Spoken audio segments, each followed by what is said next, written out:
ছেড়ে দাও মা, পাখিটা অসুস্থ। পাখিটা বৃষ্টির মধ্যে গাছ থেকে পড়ে গেছে, ভিজে গেছিল, অনেক কাঁপতেছে। আমি আর মেহু মিলে পাখিটাকে ঘরে নিয়ে আসছি। তারপরে ওকে আবার একটু গরম ভেজা দিয়ে গরম ভাপ দিয়ে ওর শরীরটা শুকিয়ে নিয়েছি।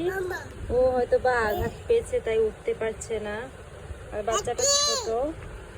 দাঁড়াও মা, তুমি ধরতে পারবে না। তুমি বসো, আমি দিব তোমাকে। হ্যাঁ তুমি বসো, এই যে এখানে দিই, এখানে দিই। হ্যাঁ এই যে। এটা কি মা? পাখি। ওর নাম কি দিবা? কি নাম ডাকবা ওকে? পাখি কিভাবে ডাকে?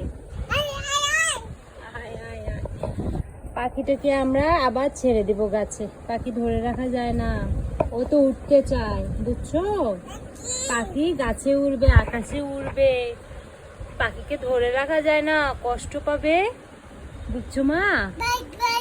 হ্যাঁ, এটা এটা আমাদের পাখি, ছোট্ট পাখি। আমরা ওকে একটু পরে আবার ছেড়ে দিব গাছে, দেখি ও উঠতে পারে কিনা।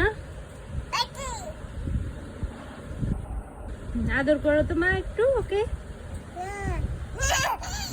একটু আদর করে দাও। চুমু না, হাত দিয়ে আদর করে দাও।